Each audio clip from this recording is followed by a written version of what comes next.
ദീപസ്തംഭം മഹാശ്ചര്യം നമുക്കും കിട്ടണം പണം എന്ന് പറഞ്ഞത് നമ്മുടെ ഒരു പഴയ കവിയാണ് കുഞ്ചൻ നമ്പ്യാർ.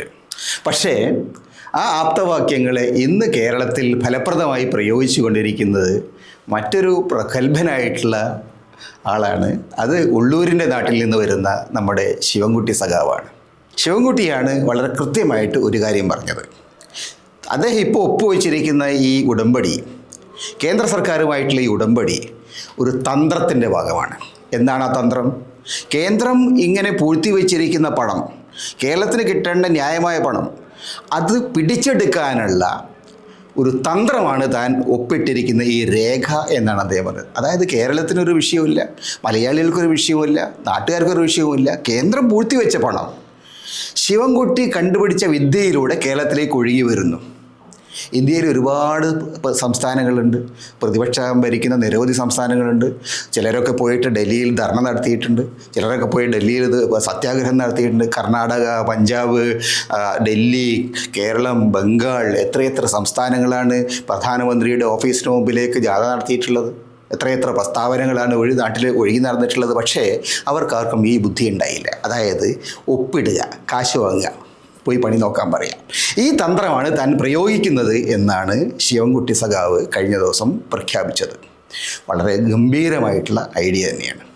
RSSന് പോലും ഇത്തരത്തിലുള്ള ഈ ആളുകളെ തകർക്കാൻ കഴിയില്ല. RSS വലിയ വിദ്വാൻമാരാണ്. പക്ഷേ ശിവൻകുട്ടിയുടെ മുമ്പിൽ RSS വെറും തൃണമായി പോയ കാഴ്ചയാണ് നമുക്ക് കാണാൻ കഴിയുന്നത്.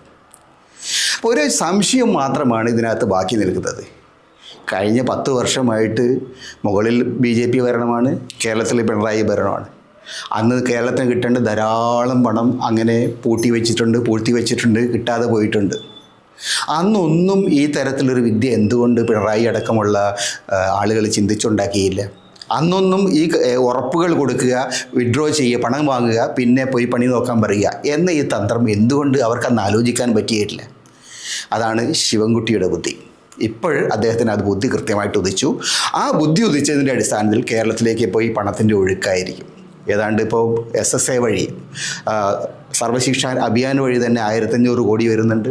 PM ശ്രീ വഴി വേറെ പണം വരുന്നുണ്ട്. അങ്ങനെ പല ഇനത്തിലായിട്ട് കേന്ദ്രത്തിൽ നിന്നുള്ള പണത്തിൻ്റെ ഒരു ഒഴുക്കാണ്.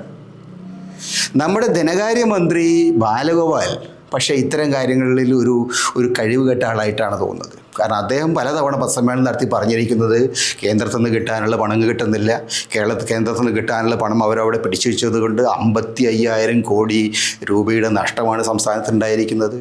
അത് തരാത്തത് കൊണ്ട് ഞങ്ങൾ വലിയ പ്രതിസന്ധിയിലാണ് എന്ന് കഴിഞ്ഞ ദിവസം പോലും ഈ പാവം ബാലഗോപാൽ പറഞ്ഞു. തൊട്ടപ്പുറത്തിരിക്കുന്ന ശിവൻകുട്ടിയോട് ചോദിച്ചാൽ അതിനുള്ള എല്ലാ വിദ്യകളും അദ്ദേഹം പറഞ്ഞു കൊടുക്കുമായിരുന്നു. പക്ഷേ ശിവൻകുട്ടി വിദ്യാഭ്യാസ മന്ത്രിയായിപ്പോയി. അതും പൊതുവിദ്യാഭ്യാസം മാത്രമാണ് അദ്ദേഹത്തിൻ്റെ വകുപ്പ്. നേരെ മറിച്ച് ധനകാര്യത്തിൻ്റെ ചുമതല കൂടി ശിവൻകുട്ടിയെ ഏൽപ്പിച്ചു കൊടുത്തിരുന്നെങ്കിൽ കേരളത്തിൽ ഈ പണത്തിൻ്റെ ഒരു ബുദ്ധിമുട്ടേ ഉണ്ടാകുമായിരുന്നില്ല എന്നാണ് ഇപ്പോൾ മലയാളികളെല്ലാം പറയുന്നത്. അതുകൊണ്ട് ശിവൻകുട്ടിയെ സംബന്ധിച്ചിടത്തോളം അദ്ദേഹത്തിൻ്റെ ഈ പുതിയ ജ്ഞാനോദയം സത്യത്തിൽ ബുദ്ധഭഗവാന് കിട്ടിയ ജ്ഞാനോദയത്തെക്കാൾ കവിഞ്ഞ ഒരു ജ്ഞാനോദയമാണിത്.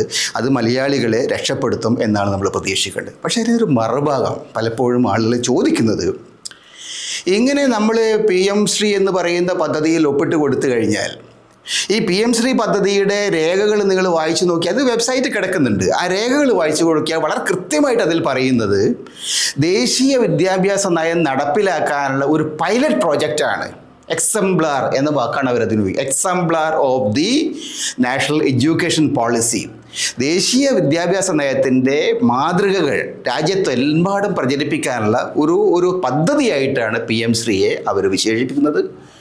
അങ്ങനെ ഒരു പദ്ധതി നടപ്പിലാക്കാൻ വേണ്ടി വരുന്ന സമയത്ത് ദേശീയ വിദ്യാഭ്യാസ നയത്തിൻ്റെ ഭാഗമായിരിക്കുന്ന ശിവൻകുട്ടിയുടെ പാർട്ടി തന്നെ വളരെ കൃത്യമായിട്ട് പലതവണ പറഞ്ഞിരിക്കുന്ന അങ്ങേയറ്റം സാമൂഹിക വിരുദ്ധമായ, അങ്ങേയറ്റം ചരിത്രവിരുദ്ധമായ, അങ്ങേയറ്റം രാഷ്ട്രവിരുദ്ധമായിട്ടുള്ള നിരവധി നയങ്ങളും നിലപാടുകളും അതിനകത്തൂടി കേരളത്തിലെ വിദ്യാർത്ഥികൾക്കിടയിൽ പ്രചരിപ്പിക്കേണ്ടതായിട്ട് വരും. ഉദാഹരണത്തിന് ഏറ്റവും രസകരമായിട്ട് ആരാണ് വിമാനം പറത്തിയതെന്ന് വെച്ചാൽ റൈറ്റ് സഹോദരന്മാർ എന്ന് പറഞ്ഞാൽ അപ്പം മാർക്ക് കിട്ടില്ല. എന്ത് പറയണം? അത് പുഷ്പക വിമാനം പറത്തിയ ആളുടെ പേര് പറയേണ്ടി വരും. അതേ തരത്തിൽ ആരാണ് പ്ലാസ്റ്റിക് സർജറി നടത്തിയെന്ന് പറഞ്ഞാൽ അത് നടത്തിയ ആളുടെ അമേരിക്കക്കാരനോ യൂറോപ്യനോ ആ പേര് പറഞ്ഞാൽ ശരിയാവില്ല, അതിന് വേറെ ആൾ ഇവിടെ ഉണ്ട്. അപ്പം അത്തരം കാര്യങ്ങളിൽ നമ്മുടെ കുട്ടികൾക്ക് പുതിയ തരത്തിലുള്ള ജ്ഞാനോദയം കിട്ടുന്ന സമയത്ത്, പുതിയ തരത്തിലുള്ള വിദ്യാഭ്യാസം കിട്ടുന്ന സമയത്ത് അവർ അമേരിക്കയിലോ യൂറോപ്പിലോ തൊഴിൽ തണ്ടി പോയാൽ ഉണ്ടാകുന്ന ഒരവസ്ഥ കൂടി നമ്മൾ മനസ്സിലാക്കണം. അവിടെ ചെന്നിട്ട് ഇതൊക്കെ പറയാൻ പോയി കഴിഞ്ഞാൽ അപ്പം തന്നെ തലയ്ക്ക് വെളിവില്ല എന്ന് പറഞ്ഞ് പുറത്ത് കളയും. അല്ലെങ്കിൽ ഈ നാട്ടിൽ ജോലി വേണം. ഈ ഒരു സാഹചര്യത്തിൽ ഈ ദേശീയ വിദ്യാഭ്യാസ നയം എന്ന് പറയുന്ന കോമാളിത്തരം രാജ്യത്തുള്ള കേരളത്തിലുള്ള വിദ്യാർത്ഥികൾക്ക് പഠിപ്പിക്കാൻ വേണ്ടിയാണ് ശിവൻകുട്ടി ഈ കാശ് വാങ്ങുന്നതെങ്കിൽ ഒരു പക്ഷേ ശിവൻകുട്ടി വിചാരിച്ചതിനേക്കാൾ വലിയ തമാശകൾ ഉണ്ടായിക്കൂടാ എന്നില്ല. കാരണം അത്രയേറെ ആപൽക്കരമായിട്ടുള്ള ഒരു വിദ്യാഭ്യാസ പ്രവർത്തന രീതിയാണ് ഈ NEP വഴി അവർ നടപ്പിലാക്കാൻ ശ്രമിക്കുന്നത്. UP-ക്കാർക്ക് അത് കുഴപ്പമില്ല, ബീഹാറികൾക്ക് കുഴപ്പമില്ല, ഗുജറാത്തികൾക്ക് കുഴപ്പമില്ല. കാരണം അവിടെ നിന്നുള്ള ആളുകൾക്ക് ഈ വിദ്യാഭ്യാസം വഴി പണം ഉണ്ടാക്കുക എന്നുള്ള രീതിയൊന്നുമില്ല. അതിന് വേറെ പലതരത്തിലുള്ള വിദ്യകൾ അവർക്കറിയാം.